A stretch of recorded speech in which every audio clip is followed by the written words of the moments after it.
So guys, key trade day is January 17th. As you see the title of the video, unfortunate stop hunt. But I'm going to show you guys the mistake I made so you guys don't make the same mistake as me. Both pre-market plans worked, and it's just unfortunate, but small mistake. We'll fix it and we'll move on. But overall, let's check the win rate for the week and the year, and we look pretty darn good. So we were 4 for 4 coming in today. I played only 2 micros. I wasn't really willing to risk much, as I've already caught great trades at 6 micro size, so I wasn't really to risk much. But we took a loss at 23 points. That's totally fine. Right, all of the days have been green, all of the weeks have been green, plus more calls here. So overall, it's okay. But let's get right into that trading plan. Right, we had a huge rally. So I said it's going to be tough, right? We have no news Friday, and then Monday's a bank holiday, so we might not get a setup. I was looking for retracement to discount and then a continuation long, and that ended up playing out. And I was looking for a shorter price to the 1 hour, and this was the trade that we wanted to see, right? When 7 a.m. close, the 1 hour fair value up, I was looking for the price there. So again, there was the SMT inverse setup that I've seen plenty of traders take, which is this setup here. I did not take this trade because it hit 7 o'clock and we had the 1 hour fair value gap at this low here. So I was iffy about taking this because if we would have got stopped out, it would have just been what? I should have been confident in my plan, confident in what I wanted to see.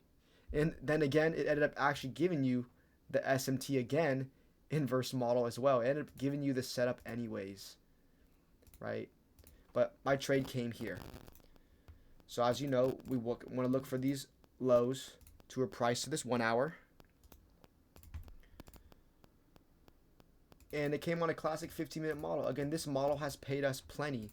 So the fact that it was inefficient and stopped me out, I'm okay with, right? I've taken this model so many times. I think I've taken it a few times this week, right? I've taken the model here off of the same model, but a 5-minute.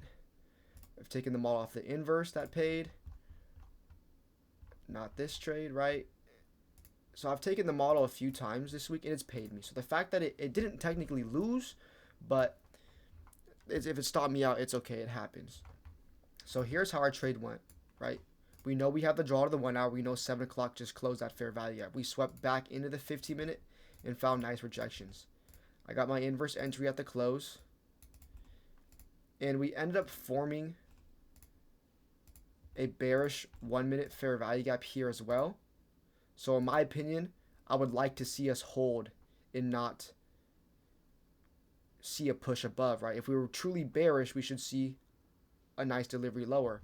So I just had my stop at this, above this inverse, and I just got wicked out and it chopped around and then delivered lower, right? Hit our target. But what was the mistake that was made, right? We understand that the market was choppy, right? So it's not going to deliver efficient, nor will it deliver smoothly.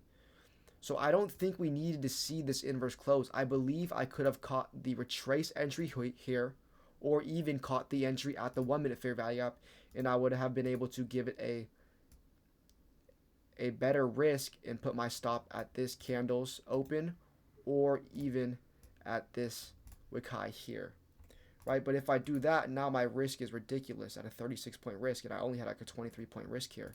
But if I got entries here, then it would give me, a 27-point risk, which I'm okay with, or a, 20-point risk to profit 60 to 70 points, right? So the risk to reward was there, but it's just unfortunate, right? I would have liked to see this.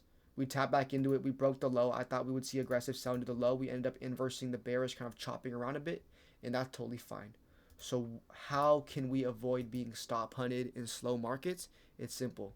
When you're looking for slow markets, like if we can look at a trade like, what day was that? I think it was yesterday. Yeah, yesterday's trade. You see how we have very efficient selling, and I enter short on the close and immediately dumps down to TP? That is an efficient market. But if we can look at how we opened, it was not that aggressive. It was pretty choppy and slow. Understanding that, the market is not likely to just enter and just dump. It's likely to do what? Reprice to the imbalance, maybe chop around a bit.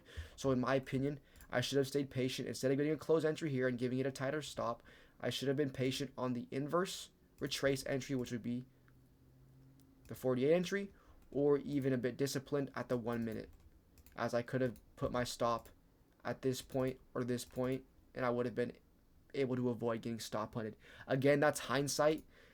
Usually we would want to see the market respect cleanly and dump lower. But again, I'm not upset about this trade. This is my model.